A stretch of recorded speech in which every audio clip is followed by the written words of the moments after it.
يا أبا عبد الله يا أبا عبد الله.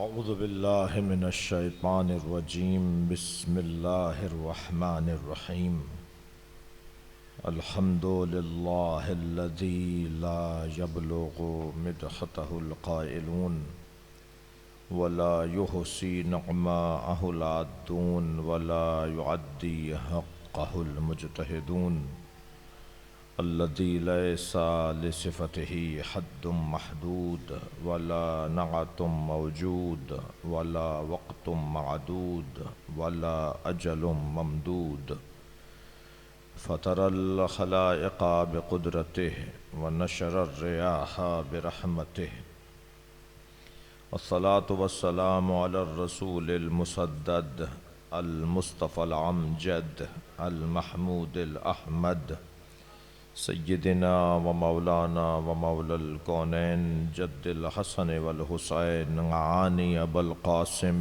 محمد اللہم صل علی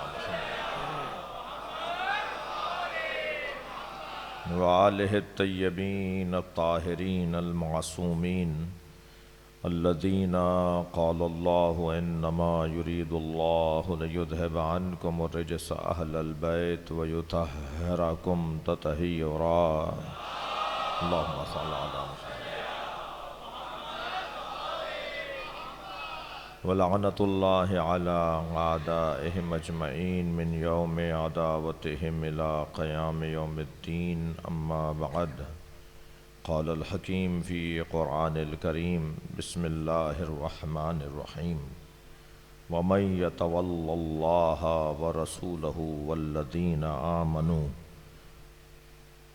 اولئک حزب اللہ هم الغالبون صلوات.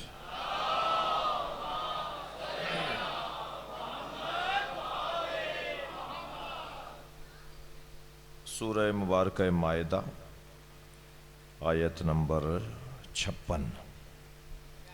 اس سے پچھلی آیت ہے جو انما ولیکم اللہ ورسولہ والذین یقیمون الصلاة والذین یؤتون الزکاة وہم راکعون. تمہارا ولی اللہ ہے، اس کا رسول ہے، اور وہ جنہوں نے نماز کو قائم کیا اور حالت رکوع میں زکوٰۃ دی. وَمَن يَتَوَلَّ اللَّهَ وَرَسُولَهُ، اور جنہوں نے اللہ اور اللہ کے رسول کی پیروی کی، جو اللہ اور اللہ کے رسول کے پیچھے چلے. وَالَّذِينَ آمَنُوا، اور جو ایمان لائے. ہر پیچھے چلنے والا مومن نہیں ہے. بڑی تعداد میں غیر مسلم ہیں. قرآن تو قرآن ہے. نفسیات سے قریب کلام کو قرآن یا نہج البلاغہ کہا جاتا ہے. صلوات پڑھ لیں ذرا محمد و آل محمد. جی عجیب لہجہ ہے. وَمَن يَتَوَلَّ اللَّهَ وَرَسُولَهُ، جنہوں نے اللہ اور اللہ کے رسول کی اطاعت اور پیروی کی. وَالَّذِينَ آمَنُوا، اور جو ایمان لائے. تو یہ وَالَّذِينَ آمَنُوا تو پہلے ہونا چاہیے تھا. جو ایمان لائے اور انہوں نے اللہ اور اللہ کے رسول کی پیروی کی. یہاں ترتیب بدلی ہوئی ہے. جو اللہ اور اللہ کے رسول کی پیروی کریں اور ایمان لائیں. اس کا مطلب ہے کہ کچھ لوگ ہیں جو ایمان نہیں لاتے مگر پیروی کرتے ہیں. بھائی یہ سارے غیر مسلم کیا ہیں؟ یا اکثر فلاحی کام کرنے والے اور انسانی قدروں کو محفوظ رکھنے والے جو مسلمان نہیں ہیں مگر بعض مسلمانوں سے اچھا کردار رکھتے ہیں. وہ اللہ اور اللہ کے رسول کی پیروی کر رہے ہیں. قرآن کہہ رہا ہے وَمَن يَتَوَلَّ اللَّهَ وَرَسُولَهُ، جنہوں نے اللہ اور اللہ کے رسول کی پیروی کی پیچھے چلے. وَالَّذِينَ آمَنُوا، اور جو ایمان لائے. اب حسن ان کا ہے کہ جو اللہ اور اللہ کے رسول کی پیروی بھی کرتے ہوں اور ایمان بھی لاتے ہوں. جی وہ جو ایمان لائے. فَإِنَّ حِزْبَ اللَّهِ هُمُ الْغَالِبُونَ، پس جان لو کہ اللہ کا لشکر ہی غالب ہے، اللہ کا لشکر ہی غالب ہے۔ عزیزان گرامی، آج میری کچھ کوتاہی جس کا میں رسمی کلمات میں بھی رسماً بھی اس کا اظہار کروں کہ میں بر وقت رابطے میں نہیں رہ سکا، اور مسلسل میرے بھائیوں نے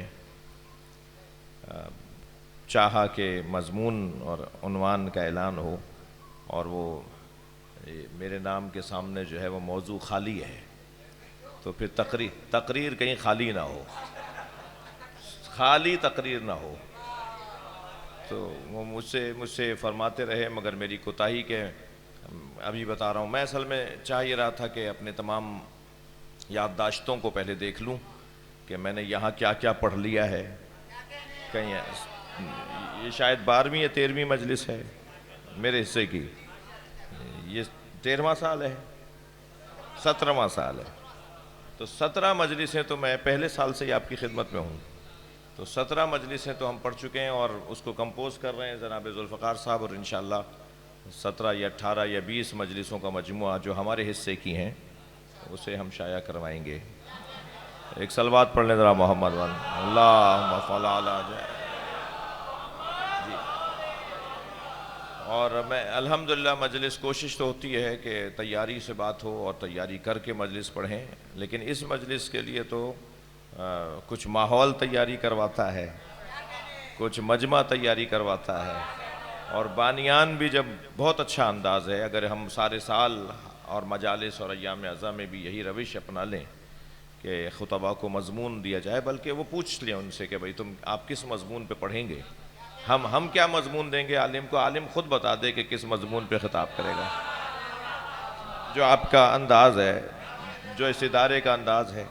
تو اس سے کیا ہوگا کہ مضامین پر موضوعاتی خطابات جو ہمارے ماضی میں تو بھرپور تھے مگر اب تقریباً مفقود ہوتے جا رہے ہیں۔ ایک صلوات ذرا ہدیہ کر دیں۔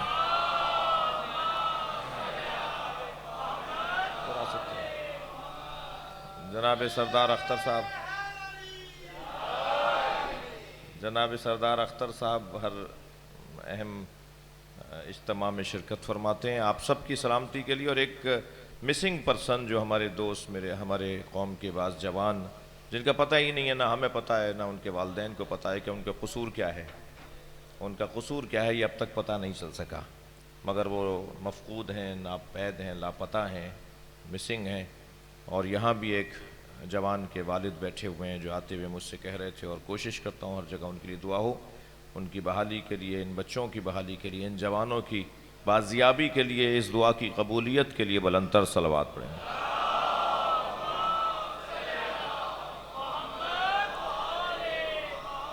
اچھا، سمر بھائی نے میرے حصے کا جو وہ ٹائم تھا نا وہ تو ویسے ہی آف کر دیا ہے، تو مجھے تو اب آزادی ہے کہ میں کتنی دیر خطاب کروں، اور ویسے مجھ سے پہلے والوں نے بھی اس کی پابندی نہیں کی ہے، وہ میں دیکھ رہا تھا کہ اسے کوئی دیکھ ہی نہیں رہا ہے۔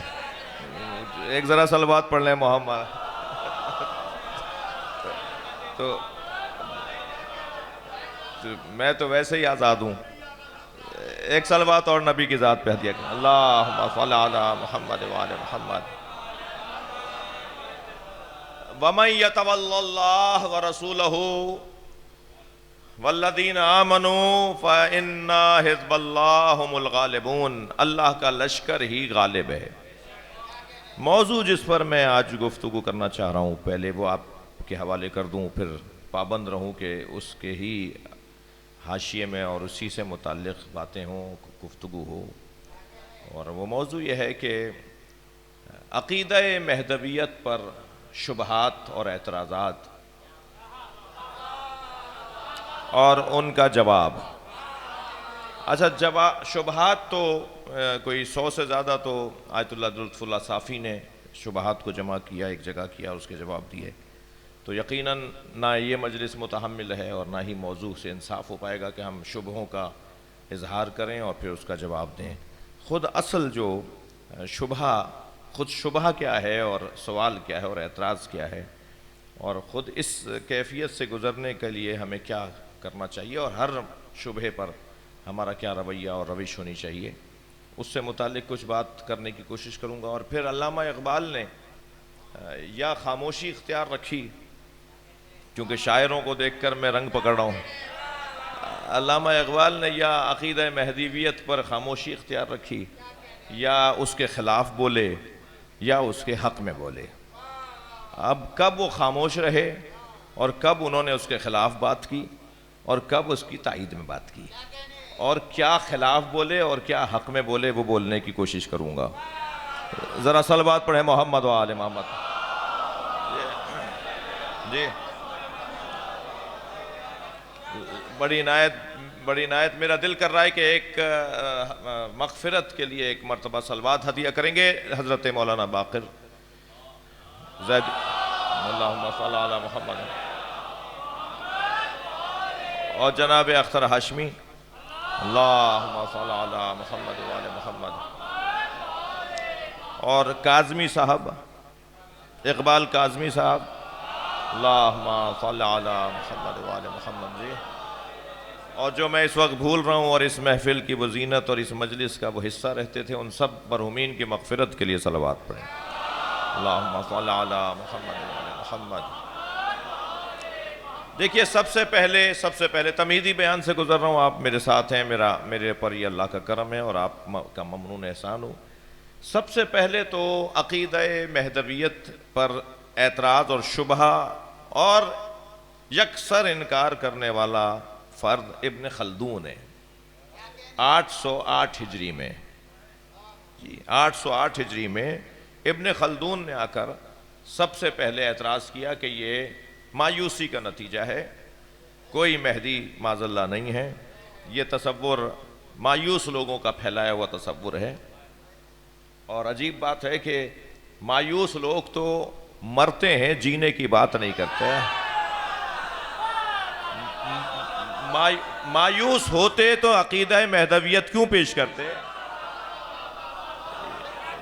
یعنی ان پر یہ بات جچتی اور بنتی نہیں ہے کہ مایوس لوگوں کا پھیلا ہوا عقیدہ ہے۔ یہ تو امید رکھنے والے، یہ تو پر امید لوگوں کا نظریہ ہے، یہ تو اپنے اللہ کے نظام پر یقین رکھنے والوں کا نظریہ ہے۔ اور یہ نظریہ، خوشی کی بات میرے جوانوں کو یہ ہو کہ یہ نظریہ صرف اور صرف اہل تشیع کا نظریہ نہیں ہے، تشیع کا یہ نظریہ نہیں ہے، بلکہ یہ نظریہ انسانی، سماجی، معاشی، معاشرتی، اقتصادی امور سے وابستہ ہر زندہ دماغ اور بیدار ضمیر رکھنے والے کا نظریہ ہے۔ لہذا یہودیوں کے ہاں ایک ایسی شخصیت کا انتظار ہے کہ جو پوری دنیا کو آ کر امن و امان سے پر کرے گی۔ عیسائیوں کے ہاں ایک ایسی شخصیت کا انتظار ہے جو ساری زمین پر امن و امان کو عام کرے گا۔ جی اسی طرح ہندوؤں کے ہاں یہ عقیدہ ہے۔ اور پھر آ جائیے مسلمانوں کے درمیان، کوئی مسلمان نہیں رہ سکتا، میں طالب علم ضرور ہوں مگر غیر ذمہ دار نہیں ہوں، کوئی مسلمان نہیں رہ سکتا جب تک عقیدہ مہدویت کو نہ مانے۔ عقیدہ مہدویت ضروریات دین میں سے ہے، یعنی جیسے اللہ کو نہ ماننے والا مسلمان نہیں ہے، رسول اللہ کو نہ ماننے والا مسلمان نہیں ہے، قرآن کو نہ ماننے والا مسلمان نہیں ہے، آخرت کو نہ ماننے والا مسلمان نہیں ہے، علی مولا کی ولایت کو ماننے والا وہ مسلمان کیسے ہو سکتا ہے؟ ایسے ہی عقیدہ مہدویت کو نہ ماننے والا مسلمان ہی نہیں ہے۔ ایک اہل سنت عالم دین جناب مولانا مفتی محمد ہاشم عقیدہ مہدویت پر انسائیکلوپیڈیا ترتیب دے رہے ہیں، اور قلم سنی کا ہے اور کتابیں بھی وہ ساری جمع کی جا رہی ہیں جو اہل سنت علماء نے لکھی ہیں، اور ان کی کوشش ہے کہ وہ 200 سے زیادہ متون پیش کریں گے، 200 سے زیادہ کتابیں جو اہل سنت نے امام مہدی پر لکھی ہیں انہیں وہ لائیں گے، اور اب تک کوئی 4 کتابیں ان کی آ چکی ہیں، باقی کتابوں کی شناسائی کا عمل جاری ہے۔ وہ مصر الازہر یونیورسٹی کا دورہ بھی کر چکے ہیں، وہ تہران یونیورسٹی کا دورہ بھی کر چکے ہیں، اور وہاں سے اہل سنت، اور وہ قم جامعۃ المصطفیٰ کا دورہ بھی کر چکے ہیں کہ ہمارے ہاں شیعوں کی لائبریریوں میں کون کون سی کتابیں ہیں جو اہل سنت علماء کی لکھی بھی موجود ہیں۔ تو یہ مسئلہ شیعوں کا نہیں ہے، یہ مسئلہ مسلمان اسلام کا ہے۔ جی، نصاب تشیع میں ان بچوں اور جوانوں کو سنا دوں، وہ شیعہ ہی نہیں ہے جو ان 4 باتوں پر عقیدہ نہ رکھے۔ تھکے تو نہیں ہے میری باتوں سے؟ وہ شیعہ ہی نہیں ہے جو ان 4 باتوں پر یقین نہ رکھے۔ عقیدہ توحید، جو اللہ کو وحدہ لا شریک نہ مانے وہ شیعہ نہیں ہے۔ عقیدہ ختم نبوت، جو نبی کو خاتم الانبیاء نہ مانے وہ شیعہ نہیں ہے۔ عقیدہ ولایت علی، جو ولایت علی کے عقیدے کو مانے نہ مانے وہ شیعہ ہی نہیں ہے۔ عقیدہ مہدویت، لہذا ہمیں ان 4 نصابوں سے گزرنا ہوگا، اور گزر رہے ہیں، اور بہتر انداز سے گزرنا ہوگا۔ یہ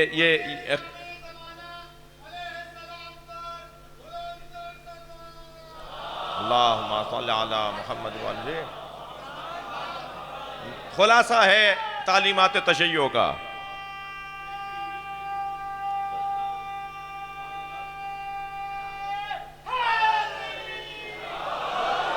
اب یہ عقیدہ جب عمومی عقیدہ ہے، یعنی عمومی سے مراد یہ کہ عالمی اور اسلامی عقیدہ ہے، مسلمانوں کا عقیدہ ہے، میری گزارش ہوگی قمر بھائی سے، سمر بھائی سے، اور جناب واقر صاحب کے فرزند سے، اور اسی طرح اختر ہاشمی صاحب کے بھائیوں سے، کہ اگر ممکن ہو سکے تو آئندہ کے اس عشرے میں کوئی سلام اور کوئی منقبت ہی کے عنوان سے صحیح اہل سنت شعراء کو بھی بلایا جائے، اور ان سے بھی امام مہدی پر، میں جانتا ہوں ایسے اہل سنت لوگوں کو کہ جنہوں نے امام مہدی پہ کلام کہے ہوئے ہیں،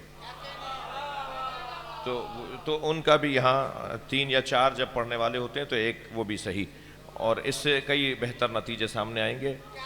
ایک صلوات پڑھ لیں ذرا محمد و آل محمد پر، اللہم صلی علی محمد و آل محمد۔ تو اس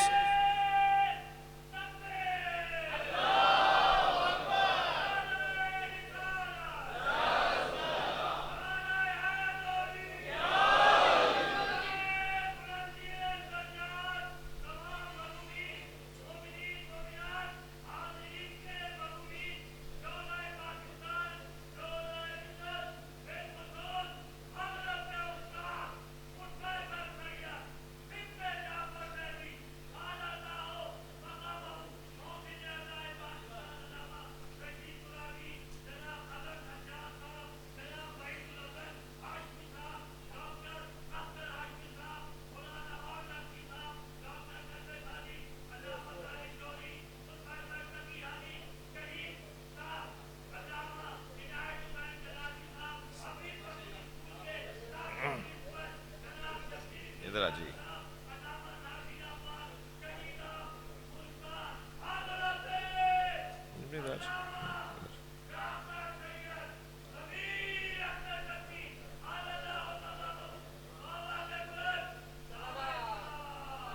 اللہم صلی علی محمد و آل محمد۔ ابن خلدون کی روح سے مخاطب ہوں کہ بھائی تم تاریخ دان ہو، یہ مسئلہ قرآن اور حدیث کا ہے، تمہارا شعبہ ہی نہیں ہے جس میں تم نے رائے دی ہے۔ بھائی تھوڑی سی توجہ بڑھائیے اپنی۔ ابن خلدون کی روح سے مخاطب ہوں، یہ عقیدہ مہدویت کا نظریہ قرآن اور حدیث کا نظریہ ہے، یہ تاریخ کا تو ہے نہیں کہ تاریخ میں ایسا ہوا نہیں یا تاریخ میں ایسا ہوگا نہیں، یہ آپ کا موضوع ہی نہیں تھا جس میں آپ نے رائے دے دی۔ دوسری بات یہ ہے کہ تقریباً 6000 سنی شیعہ کتابوں میں حدیثیں ہیں، 600 نہیں، 6000 احادیث ہیں امام مہدی کے بارے میں۔ سرکار دو جہاں نے 1 2 4 5 6 مرتبہ نہیں، 6000 دفعہ مہدی کا نام لیا ہے، اور یہ صحیح حدیثوں کی بات کر رہا ہوں، صحیح حدیثیں سرکار کی زبان مبارک پر امام مہدی کا نام 6000 دفعہ صحیح آیا ہے، جس پر یقین ہے۔ صحیح کسے کہتے ہیں؟ صحیح اس حدیث کو کہتے ہیں کہ جس کے بارے میں آپ قرآن پہ ہاتھ رکھ کے قسم کھا لیں کہ یہ نبی نے فرمایا ہے۔ صحیح حدیث اسے کہتے ہیں جس پر آپ قرآن کی قسم کھا لیں، اللہ کی قسم کھا لیں، مولا عباس کی قسم کھا لیں کہ نبی نے کہا ہے۔ سرکار نے 6000 دفعہ تو میں امام مہدی کا نام لیا ہے۔ پھر آپ فرما رہے ہیں دوسری بات کہ آپ کا موضوع نہیں ہے، نہ آپ محدث ہیں، نہ آپ رجالی ہیں، اور یہ عجیب انداز ہے، یہ اسی طرح کے پڑھے لکھے لوگوں نے معاشرے کو بگاڑا ہے۔ توجہ بھائی، جو شاعر ہی نہیں ہے وہ شاعروں سے حسد کیوں کر رہا ہے؟ جو ڈاکٹر ہی نہیں ہے وہ ڈاکٹروں سے حسد کیوں کر رہا ہے؟ جو خطیب ہی نہیں ہے وہ خطیبوں سے جل کیوں رہا ہے؟ تمہارا شعبہ نہیں ہے اور تم رائے دے رہے ہو حسد کرتے ہوئے اچھے لوگوں کے، کہ جب اسی شعبے سے متعلق بات کر رہے ہو۔ ہمارے یہاں بڑا المیہ ہے کہ فلاں سے حسد ہو رہا ہے، فلاں ایسے۔ تمہارا شعبہ نہیں ہے، تمہارا تعلق نہیں ہے، تم اس وادی کے راہی نہیں ہو، تم اس میدان کے کھلاڑی نہیں ہو، تو کیسے تم اس بارے میں رائے دے رہے ہو؟ پہلی بات، دوسری بات اور تیسری بات عرض کر رہا ہوں۔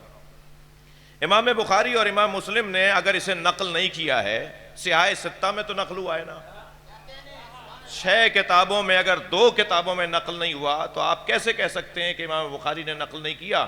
امام مسلم نے کیونکہ نقل نہیں کیا اس لیے یہ نظریہ ہی معتبر نظریہ نہیں ہے۔ سیاہ ستہ کی اور کتابوں کے اندر یہ نظریہ، یہ عقیدہ نقل ہوا ہے۔ پھر دوسری بات یہ کہ امام بخاری فرماتے ہیں کہ میں نے 2 لاکھ حدیثوں میں سے 6400 کچھ صحیح، 2 لاکھ صحیح حدیثوں میں سے 6400 کچھ صحیح حدیثوں کو بخاری میں لکھا ہے۔ تو کیا معلوم کہ ان صحیح حدیثوں میں وہ نظریہ ہو جو انہوں نے نہیں لکھا؟ لہٰذا یہ بھی کوئی معیار نہیں ہوا کہ امام مسلم نے اور بخاری نے نہیں لکھا اس عقیدے کو، تو یہ عقیدہ ہی مسلم نہیں ہے اور یہ عقیدہ ہی اسلامی نہیں ہے۔ یہ کوئی جواب نہیں ہے۔ پھر اس کے بعد یہ کس عالم نے کہا ہے؟ میں یہ سوال اٹھا رہا ہوں، یہ سوال سارے علمی دنیا کے سوال ہیں۔ یہ کس عالم نے کہا ہے کہ جو امام بخاری نے کہہ دیا وہی دین ہے، جو امام مسلم نے لکھ دیا وہی دین ہے؟ کتنی ہی چیزیں ہیں، یا وہ نہیں لکھا تو وہ ضعیف ہے، انہوں نے نہیں لکھا تو وہ ضعیف ہو گیا۔ یہ کہاں کہا؟ یہ کسی سنی عالم کا نظریہ نہیں ہے، یہ کسی عالم کا نظریہ نہیں ہے، یہ کسی نے ایسی بات نہیں کی۔ پھر امام بخاری نے ایک حدیث کو، صحیح حدیث کو نقل کیا ہے، اگرچہ وہ اجمالاً ہے امام مہدی کے بارے میں۔ ایک حدیث کو امام زمانہ کے لیے، امام مہدی کے لیے نقل کیا ہے، اگرچہ وہ اجمالی ہے مگر اس کے شارحین نے تو تفصیل لکھ دی۔ وہ شارحین صحیح بخاری کے، اس حدیث کے جو شارحین ہیں، انہوں نے تو تفصیل میں لکھ دیا کہ کون مراد ہے۔ وہ کیا لکھا ہے؟ کیف انتم اذا نزل ابن مریم فیکم، تم اس وقت کیسا محسوس کرو گے؟ یہ سرکار کی حدیث امام بخاری نے نقل کی ہے۔ تم اس وقت کیسا محسوس کرو گے کہ جب ابن مریم تمہارے درمیان ہوں گے، وَإِمَامُكُمْ فِيكُمْ، اور ان کا امام بھی تمہارے درمیان میں ہوگا۔ صلوات پڑھ لیں ذرا محمد و آل محمد۔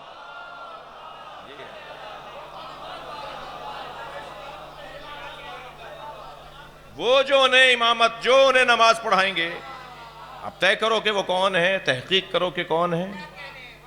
تو پہلے تو یہ بحث، پھر دوسری شبہات کے بارے میں، اعتراضات شبہات کے بارے میں میری گزارش ہے اہل دقت سے، اہل علم سے، اپنے قبیلے کے لوگوں سے، آپ سے، کہ شبہات کے بارے میں ہمیں نہ تو گھبرانا چاہیے، نہ ہی گھبرانا چاہیے، اور نہ ہی دل چھوٹا کرنا چاہیے، اور نہ ہی کمزور پڑنا چاہیے۔ سوال کا ہونا عیب نہیں ہے، جواب کا نہ ہونا عیب ہے۔ بھائی صلوات پڑھ لیں محمد و آل محمد پر۔ کوئی بات نہیں،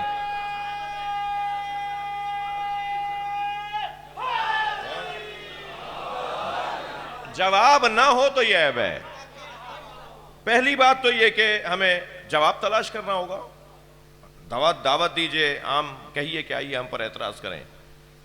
ہم ایک فضائی سفر میں پاکستان کے ایک بہت بڑے تکفیری مفتی صاحب کے ساتھ برابر والی سیٹ پہ تھے. تو میں نے ان سے کہا کہ آپ اپنے دوستوں سے کہیے کہ ہمارے خلاف اسلحہ جو انہوں نے اٹھایا ہوا ہے وہ رکھ دیں، اس کا انہیں کوئی فائدہ نہیں ہے، بلکہ برعکس ہمیں فائدہ ہے. آپ جتنا ہمیں ماریں گے اتنا یہ ذکر عام ہوگا، اتنا نظریہ عام ہوگا، اتنی تشیع مضبوط ہوگی. تو ہمیں اس کا کوئی نقصان نہیں ہے جو آپ نے اسلحہ اٹھایا ہوا ہے. اپنے لوگوں سے کہیے کہ وہ اسلحہ رکھ دیں، بلکہ ہمارے خلاف قلم اٹھائیں، ہمارے خلاف قلم اٹھائیں. ہمارے علماء اتنے مضبوط عالم ہیں. میرے بچوں قدر کرو. یہ جو تمہارے کان میں کہیں سے پھونکا جاتا ہے اسے ایک کان سے سن کے دوسرے کان سے نکال دو. جس قوم کے علماء اس قوم کے سر کا تاج نہ ہو وہ قوم ترقی نہیں کرتی. یہ جو آپ کے کان میں کچھ کبھی کبھی ڈالا جاتا ہے، میں بچوں سے کہہ رہا ہوں اسے سنی انسنی کرو. یہ ہر دور میں ہوا ہے. علماء کا کیا مقام اور کیا حیثیت جب انبیاء کے زمانے میں ان کے ساتھ ظلم ہوا. جی عجیب و غریب باتیں ہوئیں. تو یہ تو بات نہیں.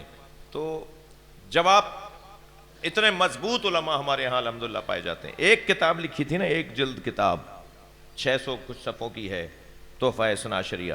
ایک کتاب 40 جواب اب تک آ چکے ہیں اس کے. اور ابقات الانوار نامی ایک کتاب ہے جس کی وہ 40 جواب، 40 کتابیں نہیں ہیں، 40 جلدیں نہیں ہیں. ان میں سے ایک جواب ہے ابقات الانوار جس کی 40 جلدیں ہیں. تم سوال تو کرو، جواب پھر سمندر ملے گا. لہذا جواب تلاش کرنا ہوگا، کوئی اس پہ ہمیں پریشانی نہیں ہے. اور پھر قرآن تو آواز دے رہا ہے ان لوگوں کو، فَبَشِّرْ عِبَادَ الَّذِينَ يَسْتَمِعُونَ الْقَوْلَ فَيَتَّبِعُونَ مَا أَحْسَنَ. بشارت دے دو میرے حبیب ان لوگوں کو کہ جو باتیں تو سنتے ہیں مگر اتباع اس کی کرتے ہیں جو صحیح ہوتا ہے. جو بات صحیح ہوتی ہے اس کی اتباع کرتے ہیں. تو باتیں سننی چاہیے، ہمارا دل بڑا ہونا چاہیے، ہمارا دروازہ سب کے لیے کھلا ہونا چاہیے. اور جدید شبہات کی طرف بھی توجہ کی ضرورت ہے. آج جو مستشرقین ہیں، جو آج شرق زدہ ہیں، جو آج مغرب زدہ ہیں، وہ چاہے پاکستان میں ہوں لیکن روح ان کی پاکستان سمندر پار ہے اور بدن پاکستان میں ہے. ایسے لوگوں کو بھی ہمیں سننا ہوگا کہ وہ کیا کہہ رہے ہیں. علامہ اقبال نے عقیدہ مہدویت کے بارے میں کیا کہا. علامہ اقبال کی زندگی کے 3 دور ہیں. علامہ اقبال 3 مزاجوں سے گزرے ہیں. اقبالیات کے لوگ اگر بیٹھے ہوں گے تو مجھے یقیناً دعا دیں گے. جی 3 دوروں سے علامہ اقبال گزرے ہیں. ہندوستانی دور، مغربی دور اور عرفانی دور. بھائی توجہ بڑھائیں گے. ہندوستانی دور، مغربی دور، اچھا رنگ ہی مختلف ہے تینوں دوروں میں. آپ دیکھ لیجئے ان کے کلام کو، ان کی تحریروں کو، ان کے نثری جو تحریریں ہیں اور جو نثر ہے ان کا، ان کے خطوط ہیں، ان کے مکالمات، ان کے جو مقالات ہیں، ان کو اگر دیکھیں تو ہندوستانی دور جو علامہ اقبال کا رہا وہ حب الوطنی کا رہا، انقلاب کا رہا اور انکار مہدویت کا رہا. اچھا کیا انکار کیا ہے وہ بھی میں آپ کو سناتا ہوں. بچوں کو، بڑے میرے جو ادیب لوگ ہیں وہ تو جانتے ہیں. حب الوطنی کی بات کی ہے انہوں نے انقلاب کی بات کی ہے، تبدیلیوں کی بات کی ہے، انہوں نے الجھنوں کا اظہار کیا ہے کہ یہ کیا ہو رہا ہے، یہ کیوں ہو رہا ہے، یہ کیسے ہو رہا ہے، یہ نہیں ہونا چاہیے. اور پھر اس میں انہوں نے انکار مہدویت کیا. کیا کیا؟ کہتے ہیں کہ سب اپنے بنائے ہوئے زندہ میں ہے محبوس. علامہ اقبال. اب انکار مہدویت کا رنگ دیکھیے. سب اپنے بنائے ہوئے زندہ میں ہے محبوس، خاور کے ثوابت ہوں کہ افرنگ کے سیار، پیران کلیسا ہوں کہ شیخان حرم ہوں، نئے جرت گفتار ہے نہ جدت افکار. جی پیران کلیسا ہوں کہ شیخان حرم ہوں، نئے جرت گفتار ہے نہ جدت افکار. ہیں اہل سیاست کے وہی کہنا خمو پیچ، ہیں اہل سیاست کے وہی کہنا خمو پیچ، شاعر اسی افلاس تخیل میں گرفتار. دنیا کو ہے اس مہدی برحق کی ضرورت، ہو جس کی نگاہ زلزلے عالم افکار۔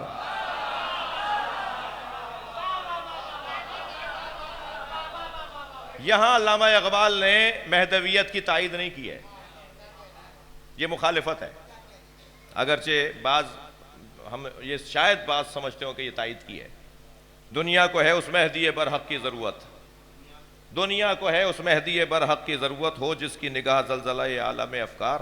وہ یہ کہہ رہے ہیں یہ جو تم لوگ مہدی مہدی کر رہے ہو، مہدویت کی بات کر رہے ہو، یہ تو سلا رہا ہے تمہیں، یہ تو تمہیں سست بنا رہا ہے۔ ہمیں اس مہدی کی ضرورت ہے کہ جو افکار کو زندہ کرے، یہ افکار کو تو سلا رہا ہے، یہ انکار ہے۔ یعنی جیسے ہم شاید تائید میں بعض اوقات سمجھ لیں، اگر اکیلے پڑھیں اس کو، ان دو مصروں کو اگر تنہا پڑھیں اور ان سارے مصروں کے ساتھ نہ پڑھیں، تھک تو نہیں رہے میری باتوں سے؟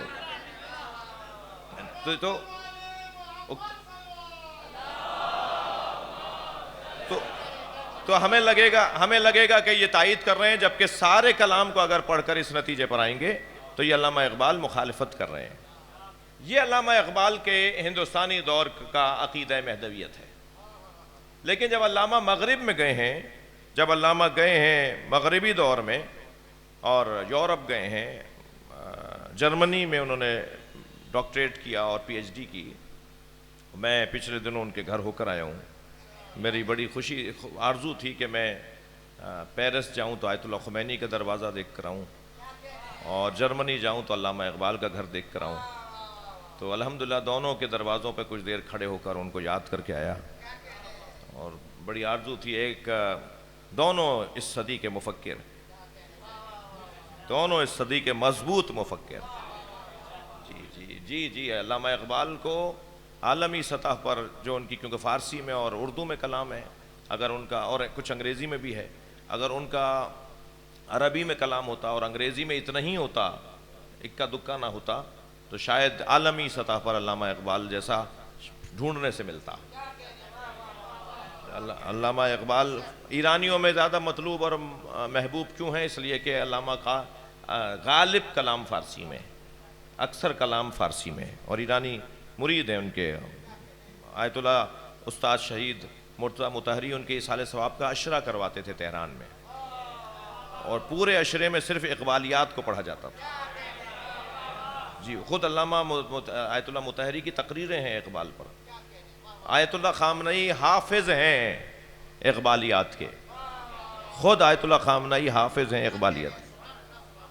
کوئی ایرانی عالم چاہے وہ سیاسی ہو یا غیر سیاسی ہو، وہ پاکستان نہیں آتا، مگر آتا ہے تو اقبال کے مزار پہ ضرور جاتا ہے۔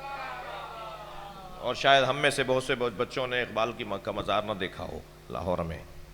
تو علامہ اقبال کا جو مغربی دور ہوا، اس دور میں اگرچہ وہ بہت زیادہ عرصے وہاں نہیں رہے، مگر اس دور کا کلام ان کا، یہ جاوید نامہ انہوں نے اسی نہر کے کنارے بیٹھ کے، جس گھر کے قریب جو نہر ہے وہیں بیٹھ کر انہوں نے لکھی۔ وہاں کے بارے میں علامہ اقبال کے دو مصرے مجھے یاد آ رہے ہیں، اور ایک فارمولہ، ایک قاعدہ دیا ہے۔ ہمارے بچے جب وہاں پڑھنے جاتے ہیں، پہلے تو یہاں وعدے کر کے جاتے ہیں کہ پڑھ کے واپس آئیں گے، اور پھر وہاں جانے کے بعد وعدہ بھول جاتے ہیں، اور وہ پی آر وی آر لے لیتے ہیں، اور وہاں کی نیشنلٹی لے لیتے ہیں، اور پھر واپس آنے کی بات نہیں کرتے۔ مجھے ایسے پاکستان سے جانے والے بچے اچھے نہیں لگتے۔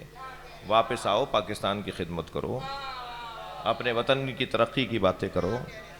اور ایک اور بڑا جو عیب وہاں جانے والوں میں آ جاتا ہے، وہ یہ آتا ہے کہ ان کا لہجہ بدل جاتا ہے، ان کا انداز بدل جاتا ہے۔ جی منہ ٹیڑھا کر کر کے تو اردو بولتے ہیں، توتلے ہو کر بات کر رہے ہوتے ہیں۔ بھئی کیا ہو گیا تمہاری زبان کو؟ کیا کریں، انگریزی زیادہ بولتے ہیں۔ تم ابھی 4 سال سے انگریزی بول رہے ہو، تمہارا لہجہ بدل گیا؟ تم جو یہاں سے 25 سال کے گئے تھے، تمہارا وہ زبان کہاں چلی گئی؟ تو یہ جو اثر لینے والی بات ہے نا، اور پھر وہاں اور بھی معاملات کی خرابی ہے۔ تو اسے علامہ اقبال نے فارمولہ دیا ہے کہ کس طرح ان الجھنوں سے بچ سکتے ہیں۔ خیرہ نہ کر سکا مجھے جلوے دانش فرہنگ، سرما ہے میری آنکھ کا خاک مدینہ و نجف۔ اپنی آنکھوں میں مدینہ و نجف کا سرما لگا لو، پھر تمہیں دنیا کی رنگینیاں اثر نہیں کریں گی۔ اپنے عقیدے پہ مضبوط رہو گے۔ صلوات پڑھیں محمد و آل محمد۔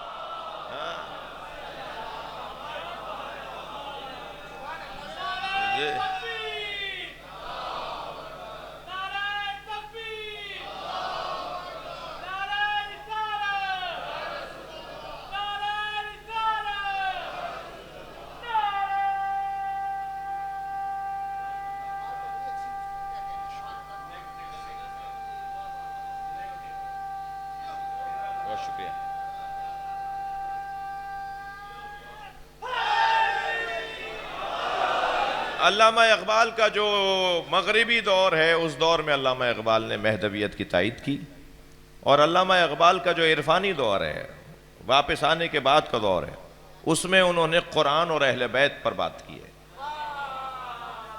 قرآن کے بارے میں علامہ اقبال، اگر قرآن اور اقبال کو پڑھ لیا جائے تو میں سمجھتا ہوں جتنی بھی قرآن سے استفادے کی جو کیفیات ہیں، ان میں خاص رنگ چڑھے گا قرآن پڑھنے والوں میں۔ یعنی پہلے اقبال اور قرآن کو پڑھ لیا جائے کہ اقبال نے قرآن کے بارے میں کیا کہا ہے، پھر قرآن کو پڑھا جائے۔ ناراض نہ ہوئیے گا میں اگر ایسے کہہ رہا ہوں، یعنی پہلے اقبال اور قرآن کو پڑھ لیا جائے کہ اقبال قرآن کو کس دید سے دیکھتے ہیں، اور پھر اس کے بعد آپ قرآن کو پڑھیں تو اس کا رنگ ہی کچھ اور ہوگا۔ وہ جو علامہ اقبال نے مہدویت کی تائید کی ہے، میں چاہوں گا کہ اس پہ آپ توجہ کریں۔ علامہ اقبال کہتے ہیں قوموں کی حیات ان کے تخیل پہ ہے موقوف، قوموں کی حیات ان کے تخیل پہ ہے موقوف، یہ ذوق سکھاتا ہے ادب مرغ چمن کو۔ میں پہلے یہ پورا کلام سنا دوں آپ کو، 4 شعر سے زیادہ نہیں ہے، اور پھر چاہوں گا کہ اس کی مختصر تشریح ہو۔ قوموں کی حیات ان کے تخیل پہ ہے موقوف، یہ ذوق سکھاتا ہے ادب مرغ چمن کو، مجذوب فرہنگی نے بے انداز فرہنگی، مجذوب فرہنگی نے بے انداز فرہنگی، مہدی کے تصور سے کیا زندہ وطن کو، مہدی کے تصور سے کیا زندہ وطن کو، اے وہ کہ تو مہدی کے تصور سے ہے بیزار، اے وہ کہ تو مہدی کے تصور سے ہے بیزار، نو امید نہ کر آہوئے مشکی کو ختن سے۔ میں کچھ تشریح میں جاؤں گا۔ نو امید نہ کر آہوئے مشکی کو ختن سے، ہو زندہ کفن پوش تو مردہ اسے کہہ دیں۔ علامہ اقبال، ہو زندہ کفن پوش تو مردہ اسے کہہ دیں، یا چاک کریں مردہ کے ناداں کے کفن کو۔ اس کلام میں علامہ اقبال نے عقیدہ مہدویت کی روح کو بیان کیا ہے، اور نہ صرف عقیدہ مہدویت کے کو مانا ہے، بلکہ اس کی روح اور اس کی اپنے عالمی اور اعلیٰ افکار کے اندر اس کی روح کو پیش کیا ہے، اس کی جان کو پیش کیا ہے۔ تشریح میں جائیے ذرا سنیے علامہ کیا فرما رہے ہیں۔ فرما رہے ہیں کہ ہو قوموں کے تخیل، قوموں کی حیات ان کے تخیل پہ ہے موقوف۔ دیکھیے چھوٹی سوچ، بچوں سے بات کر رہا ہوں، جوانوں سے بات کر رہا ہوں، کوتا فکری، چھوٹی سوچ، عارضی باتیں، چھوٹی چھوٹی باتیں، یہ کبھی بھی آگے نہیں بڑھنے دیں گی۔ بڑی آرزویں، بڑے خیالات، اونچے افکار، یہ بلند تخیل، نصب العین کا روشن ہونا، جی مقصد مملکت اور مقصد حیات کا روشن ہونا، یہ آگے بڑھنا۔ دیکھیے جیسا جملہ ہدیہ کر رہا ہوں، جیسا تخیل ہوگا ایسا ہی مقدر ہوگا۔ اگر مجھے اپنا مقدر بہتر کرنا ہے، خودی کو کر بلند اتنا کہ ہر تقدیر سے پہلے خدا بندے سے خود پوچھے بتا تیری رضا کیا ہے۔ یہ جو خیال کی بلندی ہے نا، یہ سوچ کی جو بلندی ہے، یہ ہمارے مقدر کو بنواتی ہے۔ اور علامہ اقبال کہہ رہے ہیں کہ قوموں کی حیات ان کے تخیل پہ ہے موقوف۔ پہلے تو قوم ہے، پاکستان میں مجلس پڑھ رہا ہوں،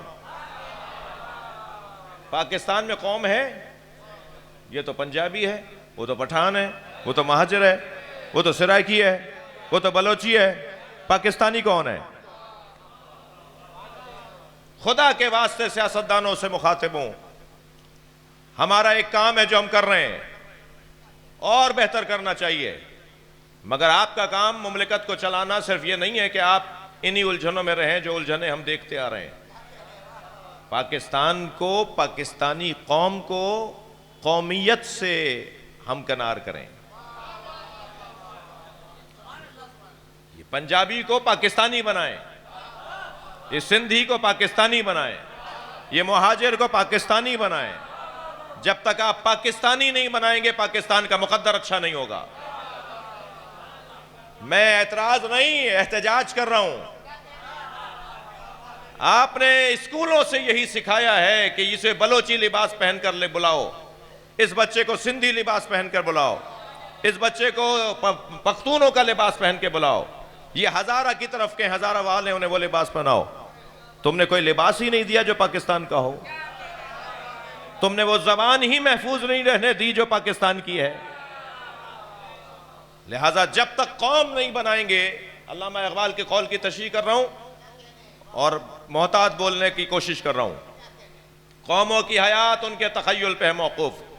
یہ ذوق، کون سا ذوق؟ تخیل کا ذوق، اعلیٰ فکری کا ذوق، بلند افکار کا ذوق. یہ ذوق اگر بن جائے گا، یہ ذوق سکھاتا ہے ادب مرغ چمن کو. چمن تو بہت بڑا ہے مگر چند ہی مرغ ہوتے ہیں جو اسے رونق دیتے ہیں. چند ہی پرندے ہوتے ہیں. بلبلیں اتنی نہیں ہوتی جتنے پتے ہوتے ہیں.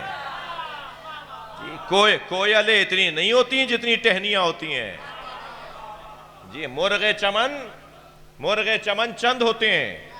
اور وہ جو مرغ چمن ہیں، وہ جو پرندے ہیں جو چمن کو ایک مرتبہ رونق دے رہے ہیں، ان کا ذوق بنتا ہے مرغ چمن. پاکستان ایک چمن ہے، ہمیں مرغ چمن نظر نہیں آ رہا جو اسے قوم بنائے.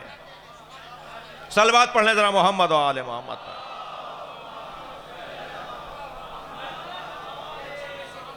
بھائی اس سے بہتر اور بلند صلوات نبی کی ذات پر.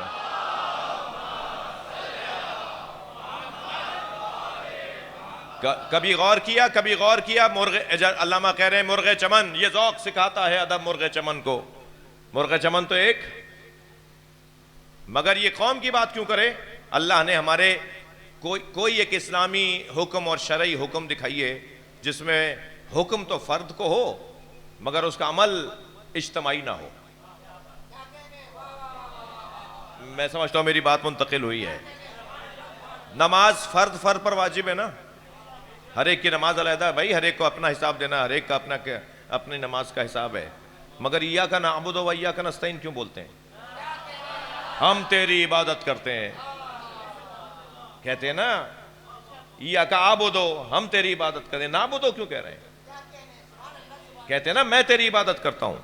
فرادہ نماز پڑھنا واجب ہے نا، نماز سے جماعت سے پڑھنا واجب تو نہیں ہے. ثواب بہت ہے، کتنا حکم ہے، کتنی تاکید ہے، وہ ایک علیحدہ گفتگو. واجب تو نہیں ہے. نماز جماعت سے پڑھنا واجب نہیں ہے. فرادہ آدمی نماز پڑھ رہا ہے، جمع کے صیغے بول رہا ہے. اللہ ہم سب کو مرغ چمن بنانا چاہتا ہے. اقبال کے قول کی تشریح کر رہا ہوں. اللہ ہم سب کو مرغ چمن بنانا چاہتا ہے. تم فرادہ نماز بھی پڑھو تو اجتماعیت کی سوچ کے ساتھ. ایاک نعبد و ایاک نستعین، ہم تیری عبادت کرتے ہیں، تجھی سے مدد مانگتے ہیں. اکیلے پڑھ رہے ہو اور کہہ رہے ہو کہ ہم، یہ عربی ہے، اس میں گنجائش تھی کہ ہم مفرد کا صیغہ استعمال کر لیتے مگر نہیں. اور آگے بڑھیے. اللہ بھی مانتے ہیں تو رب العالمین، نبی بھی مانتے ہیں تو رحمت للعالمین، مولا بھی مانتے ہیں تو مولا کائنات. ہماری ذرا وسعت فکری، ہمارا چمن کے ساتھ جڑنا، ہمارا دوسروں سے تعلق، یہ اللہ چاہتا ہے کہ آپ سب نماز جماعت میں شریک ہوتے ہیں. آپ کی مشق ہے. مولانا تشریف فرمائے جب علماء نماز پڑھا رہے ہوتے ہیں اور ایک شخص، 2000 نمازی کھڑے ہوئے نماز میں، مثلا ایک شخص نے آواز لگائی یا اللہ، حالت رکوع میں جماعت ہے،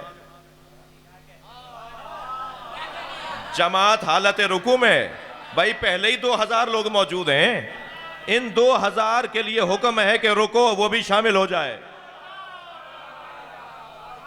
مولانا کو حکم ہے کہ لمبا کرو ذکر تاکہ 2001 نمبر بھی آ جائے، ایک بندہ اور اضافہ ہو جائے. ایک نہیں ہوگا تو کیا قیامت آ جائے گی. مگر حکم یہ ہے کہ نماز کو طویل کرو. کون سی عبادت ہے جس میں غیر کا تصور باطل کر دیتا ہے؟ غیر خدا کے لیے پڑھ لی جائے تو نماز باطل. یہ اللہ کہہ رہا ہے, اللہ کے نبی کہہ رہے ہیں کہ نماز کو لمبا کرو, ایک اللہ کا بندہ آ رہا ہے. اللہ اپنا سجدہ نہیں چاہتا جب تک کہ اس کی مخلوق کا خیال نہ کیا جائے. صلوات پڑھیں محمد و آل محمد پر.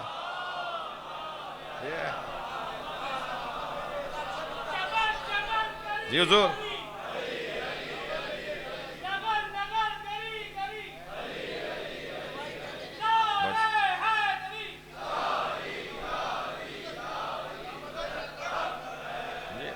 اللہ ہم سب کو مرغ چمن بنانا چاہتا ہے.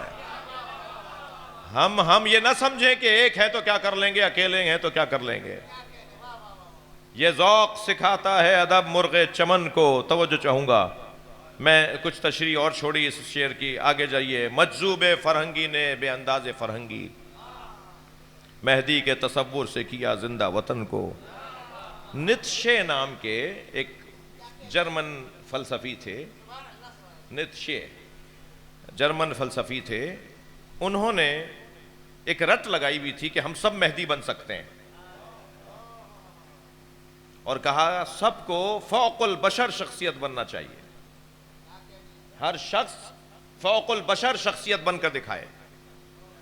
اور انہوں نے اتنی تقریریں اور اتنے میں نے تو ایک جملے میں کہہ دیا نا ان کی, اس کے اوپر جو تقریریں, مقالے, جو باتیں, وہ اقبال کا دور ہے جی. وہ کہتے ہیں مجذوب فرہنگی نے, وہ ایک مجذوب ہمارے یہاں جسے مجذوب کہتے ہیں, اسی معنی میں اقبال کہہ رہے ہیں. یہ جو مزاروں پہ مجذوب بیٹھے ہوئے ہوتے ہیں, یہ جو کہتے ہیں صاحب وہ فلاں مجذوب ہے, اسی معنی میں اقبال کہہ رہے ہیں. ایک پاگل, ایک دیوانہ, ایک لگا ہوا, ایک رٹ لگائی ہوئی ہے, ایک ہی بات کیے جا رہا ہے. مجذوب فرہنگی نے, مگر وہ یورپ کا مجذوب ہے, وہ مغرب میں یورپ میں رہنے والا ایک مجذوب ہے. مجذوب فرہنگی نے بے انداز فرہنگی, انداز یورپین ہی تھا, انداز جرمن کا ہی تھا. مجذوب فرہنگی نے بے انداز فرہنگی مہدی کے تخیل سے کیا زندہ وطن کو. نتیجہ کیا نکلا؟ اس نیتشے کی تقریروں اور شاعری نے, خطابات نے, مقالے نے جرمنی کو جرمن قوم کو جس تیزی سے ترقی دی کہ یہ پوری دنیا پر حاکم ہوتے چلے گئے, ایک سپر پاور بنتے چلے گئے. اقبال کہہ رہے ہیں یہ مجذوب فرہنگی نے بے انداز فرہنگی مہدی کے تصور سے کیا زندہ وطن کو. ان کا وطن اگر زندہ ہوا ہے تو اس وجہ سے کہ نیتشے یہ کہتا تھا کہ سب کو فوق البشر بشر بننا چاہیے, سب کو مہدی کی طرح ہونا چاہیے. تم یہ کیا سوچ رہے ہو کہ عقیدہ مہدویت کیا ہے؟ اور پھر اس کے بعد کہتے ہیں اے وہ کہ تو مہدی کے تخیل سے ہے بیزار.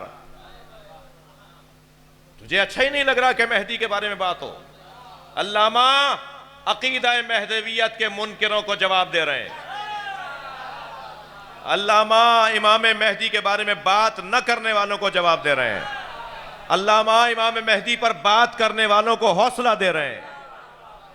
اے وہ کہ تو مہدی کے تصور سے ہے بیزار, نا امید نہ کر آ ہوئے مشکی کو ختن سے. یہ جو انتظار ہے نا, یہ انتظار بے قدر تصور مہدویت ہے.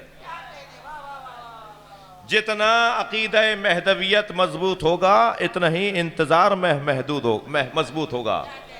جتنا عقیدہ مہدویت مضبوط ہوگا اتنا ہی انتظار مضبوط ہوگا. جی اگر ہرن کو پتہ چل جائے کہ اس کی ناف میں مشک ہے ہی نہیں تو اس کے جینے کا مزہ ہی چلا جائے گا. بھائی تھک رہے ہیں میری باتوں سے آپ. اگر آہو کو, ہرن کو پتہ چل جائے کہ اس کے ناف میں مشک نہیں ہے تو اس کے جینے کا لطف چلا جائے گا. علامہ اقبال کہتے ہیں مہدی کے تصور سے ہاتھ نہ اٹھاؤ پھر جینے کا مزہ ہی نہیں ہے. صلوات پڑھ لیں محمد و آل محمد.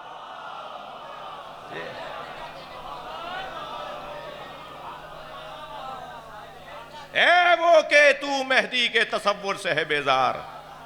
میں اس سے بات کر رہا ہوں جو مہدی کے تصور سے بیزار ہے. علامہ اقبال کہہ رہے ہیں نا امید نہ کر آ ہوئے مشکی کو ختن سے. تو ہرن کو نا امید کر رہا ہے. یہ جو سماج کی ہرنیں ہیں، ہر شخص اپنی جگہ حسن رکھتا ہے یا نہیں؟ یہ اللہ کے گلشن میں پھرنے والی ہرنیں ہیں، یہ مخلوقات الہیہ، یہ انسان، یہ مایوس ہو جائیں گے اگر انہیں مہدی کا تصور نہیں ہوگا، ان کے پاس کچھ ہے ہی نہیں۔ اب ذرا اس کے بعد والا شعر دیکھیے علامہ کیا کہتے ہیں، فرماتے ہیں، توجہ، فرماتے ہیں ہو زندہ کفن پوش تو مردہ اسے کہہ دیں۔ بھائی جس نے، تشریح کر رہا ہوں ان کے شعر کی، جس نے لا تعلقی کا کفن پہنا ہوا ہے، جس نے غیر جانبداری کا کفن پہنا ہوا ہے، بڑے اچھے الفاظ ہیں نا یہ بھائی، وہ بہت بڑا آدمی ہے، وہ غیر جانبدار رہے ساری زندگی، یہ تعریف کر رہے ہو یا مذمت؟ فلاں شخصیت بڑی شخصیت ہے، غیر جانبدار رہتے ہیں، یہ تعریف ہو رہی ہے مذمت؟ یہ کیا بات ہوئی کہ غیر جانبدار رہتے ہیں؟ حق روشن ہو گیا تو جانبدار ہونا پڑے گا، سچ واضح ہو گیا تو جانبدار ہونا پڑے گا۔ یہ کیا بات ہوئی کہ غیر جانبدار ہیں؟ غیر جانبداری کا لغت، تشیع کی لغت میں یہ لفظ ہی نہیں ہے کہ فلاں غیر جانبدار ہے۔ جانبدار حق ہونا تشیع ہے، جانبدار سچ ہونا تشیع ہے۔ علامہ اقبال کہہ رہے ہیں ہو زندہ کفن پوش، یہ کفن، میں نے جو علامہ کے ان شعروں کی تشریح پڑھی ہے، جو تشریح کی گئی ہیں، ان کو پڑھنے کے بعد کچھ بات کر رہا ہوں۔ علامہ اقبال کہہ رہے ہیں یہ غیر جانبدار رہنا، یہ لا تعلق رہنا، میرا کیا واسطہ، مجھے کیا مطلب، یہ کفن ہے جو زندوں نے پہنا ہوا ہے۔ بھائی گردن ہلا دیجئے، بات جا رہی ہے تو۔ یہ لا تعلقی، یہ غیر جانبدارانہ انداز، علامہ کہہ رہے ہیں یہ کفن ہے جو لوگوں نے پہنا ہوا ہے، ہم اس کفن کو اتاریں یا انہیں دفنا دیں؟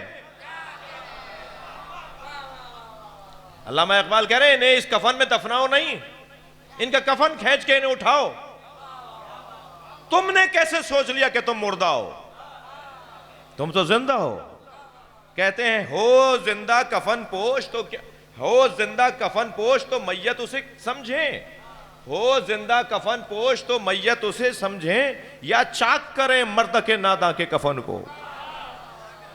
یہ نادان ہے، اسے پتہ ہی نہیں ہے کہ یہ اپنا کتنا بڑا نقصان کر رہا ہے، یہ سوچ کر کہ مجھے کچھ نہیں کرنا چاہیے۔ عزیزان گرامی، کچھ ہم نے بھی شعراء کرام کی خدمت میں عرض کر رہا ہوں، امیر مینائی کی زمین پر کاشت کی ہے، اور اسی لب و لہجے میں بولنے کی کوشش کی ہے، سرمے طور لگا دیدہ تر پیدا کر۔ نہیں ایسے نہیں سناؤں گا، شعر کا سننے کا انداز کچھ اور ہوتا ہے۔ سرمے طور لگا، نسیم صاحب، سرمے طور لگا دیدہ تر پیدا کر، شوق دیدار اگر ہے تو نظر پیدا کر۔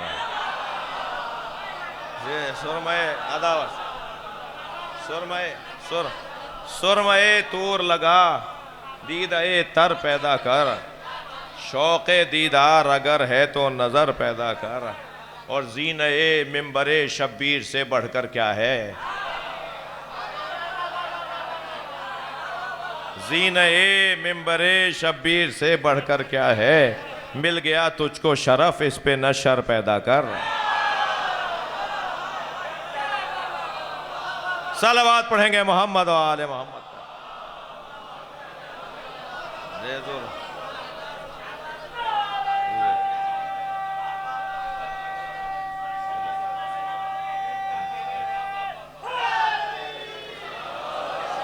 زینہ منبر شبیر سے بڑھ کر کیا ہے، بھائی آپ کی توجہ کا ممنون ہوں، زینہ منبر شبیر سے بڑھ کر کیا ہے، مل گیا تجھ کو شرف اس پہ نہ شر پیدا کر، اور وارث منبر و محراب کو آنا ہے ابھی۔ عشرے کے مضمون پر کلام سنا رہا ہوں، وارث منبر و محراب کو آنا ہے ابھی، اپنی حاجات میں اشکوں سے اثر پیدا کر، اپنی حاجات میں اشکوں سے اثر پیدا کر، اور ان کے احسان پہ احسان چلے آتے ہیں۔ بھئی تھوڑی توجہ چاہوں گا، ان کے احسان پہ احسان چلے آتے ہیں، ان کے احسان پہ احسان چلے آتے ہیں، اپنی الفت میں بھی انداز دیگر پیدا کر رہا ہے۔ ان کے احسان پہ احسان چلے آتے ہیں، اپنی الفت میں بھی انداز دیگر پیدا کر۔ اور شعر دیکھیے گا کہ ساحل عشق پہ رک جانے سے حاصل کیا ہے؟ ساحل عشق پہ رک جانے سے حاصل کیا ہے؟ ساحل عشق پہ رک جانے سے حاصل کیا ہے؟ ڈوب کر پار اترنے کا ہنر پیدا کر۔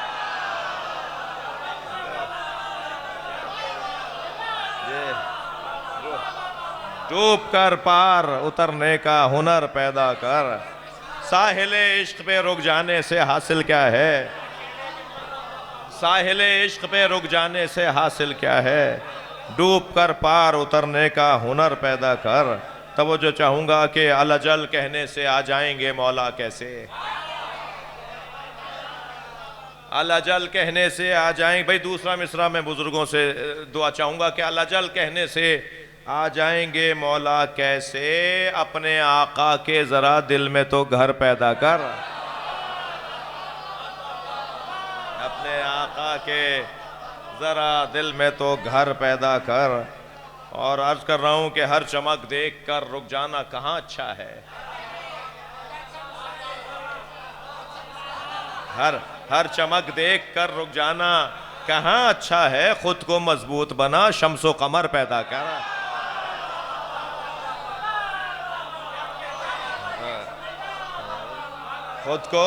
خود کو مضبوط بنا، شمس و قمر پیدا کر۔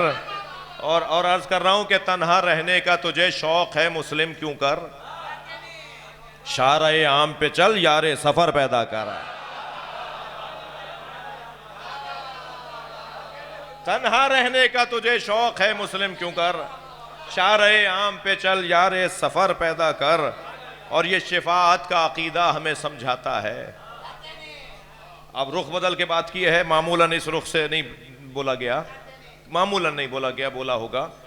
یہ شفاعت کا عقیدہ ہمیں سمجھاتا ہے، قبر کا خوف بڑھا، حشر کا ڈر پیدا کر۔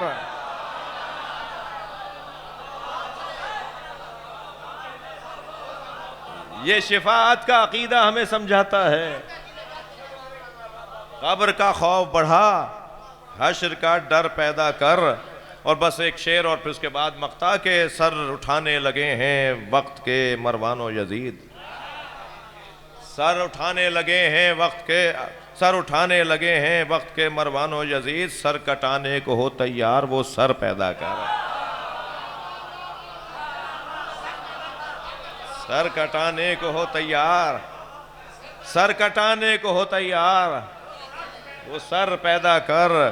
اور دل گرفتہ ہے اگر ظلم و ستم سے آسی، دل گرفتہ ہے اگر ظلم و ستم سے آسی، خانقاہی سے، خانقاہی سے نکلنے کا جگر پیدا کر۔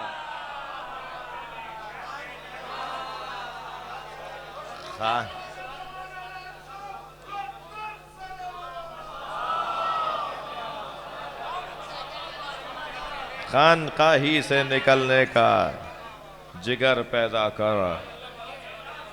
کربلا ہے ہی ان لوگوں کی جو میدان میں آتے ہیں۔ کربلا جانے والوں سے نہیں پوچھا جائے گا کہ آپ کربلا کیوں گئے، بلکہ کربلا نہ جانے والوں سے پوچھا جائے گا کہ آپ کربلا کیوں نہیں گئے۔ حسین کو تنہا چھوڑا، آج تک شرمندگی تاریخ اسلام پر محفوظ رہ جائے۔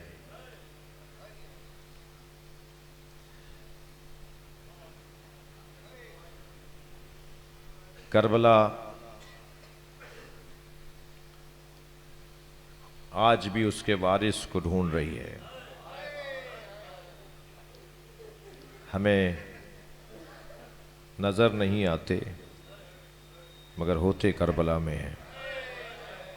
کچھ دیر جو ہم مصائب کے بیان میں کربلا جاتے ہیں نا، وہ اس لیے جاتے ہیں کہ ہم نے یہاں امام کو ڈھونڈا مگر ہمیں زیارت کا شرف نہیں ملا. یہ یقین ہے کہ حسین کی قبر پہ ہیں.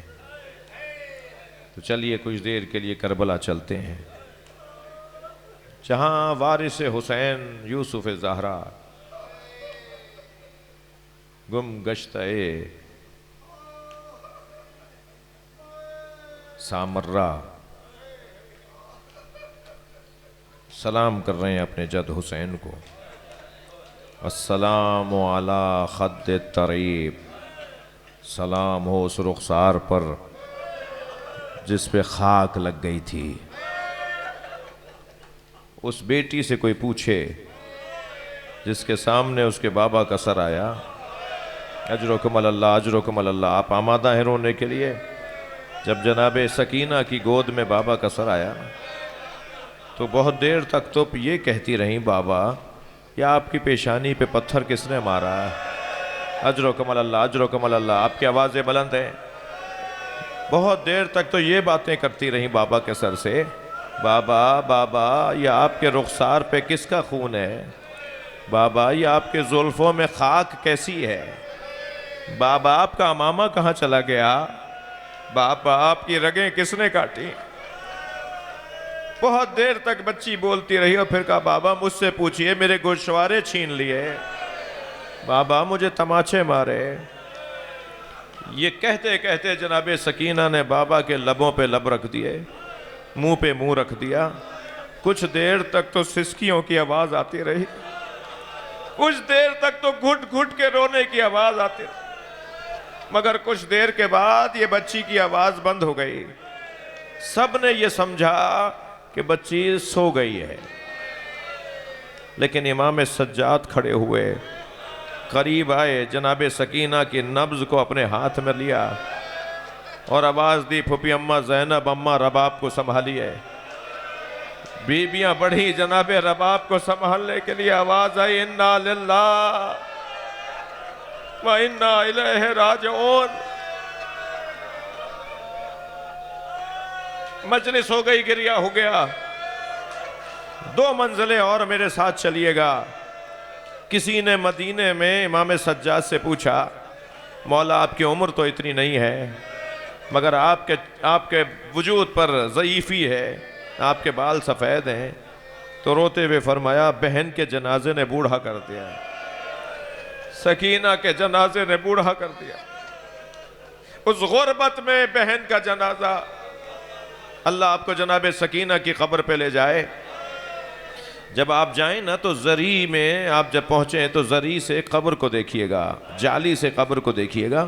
آج بھی شام کے دیہات کی عورتیں کھلونے لا کے ڈالتی ہیں، اور ایک نوحہ ہے مخصوص ان کا، وہ پڑھتی ہیں، تمہاری ماں سے وعدہ کیا تھا ہم سکینہ کو تنہا نہیں چھوڑیں گے. بس آخری منزل بیان عزادارو، جلتے ہوئے خیمے سے امام سجاد کو لانا جناب زینب کے لیے کتنا مشکل تھا. کوئی مقتل کے صفوں سے پوچھے.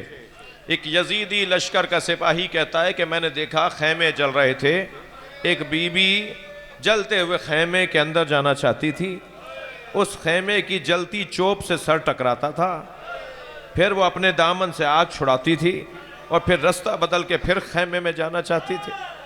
مجھے ایسا لگا شاید کسی ظالم نے، ہمارے لشکر کے کسی سپاہی نے، وہ کہتا ہے اس کے سر پہ چوٹ ماری ہے جس سے اس کی آنکھوں کا نور چلا گیا ہے اور اسے نظر نہیں آ رہا کہ آگے آگ جل رہی ہے. کہتا ہے کہ مجھے اتنا احساس ہوا کہ یہ بہت زیادہ اس بی بی کے ساتھ زیادتی ہو رہی ہے. کہتا ہے میں قریب گیا اور میں نے آواز دے کر کہا تمہیں نظر نہیں آتا آگے آگ جل رہی ہے؟ تو وہ بی بی مڑی اور کہنے لگی، یا شیخ انا لنا فیہا علیلون، اس خیمے میں میرا ایک بیمار رہ گیا، وہ اپنے پیروں سے چل کے نہیں آ سکتا. وہ بی بی جلتے ہوئے خیمے میں چلی گئی اور اپنی پشت پر اپنے بیمار بھتیجے کو اٹھا کر لائی. میں رونے والوں سے ایک سوال کر کے مجلس کو مکمل کر رہا ہوں. جلتے ہوئے خیمے سے امام سجاد کو لانا جناب زینب کے لیے کتنا مشکل تھا، اس سے زیادہ مشکل تھا قبر سکینہ سے بی بی رباب کو اٹھانا.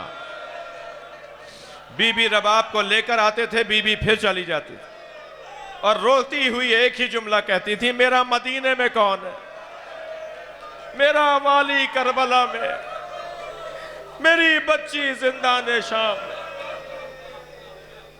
اللہ لعنت اللہ علی قوم الظالمین، وَسَيَعْلَمُ الَّذِينَ ظَلَمُوا أَيَّ مُنْقَلَبٍ يَنْقَلِبُونَ۔ یا اللہ ان آوازوں پر رحمت نازل فرما۔ محترمہ مہر النساء انیس جاوید، آپ سب کے درمیان جو مریض ہیں ان سب کو شفا عطا فرما۔ یا اللہ ہماری عاقبت بخیر فرما۔ جناب اختر ہاشمی، جناب مولانا باقر اور حاضرین کے مرحومین، یا اللہ ان سب کی مغفرت فرما۔ امام زمانہ کے ظہور میں تعجیل فرما، تعجیل فرما، تعجیل فرما۔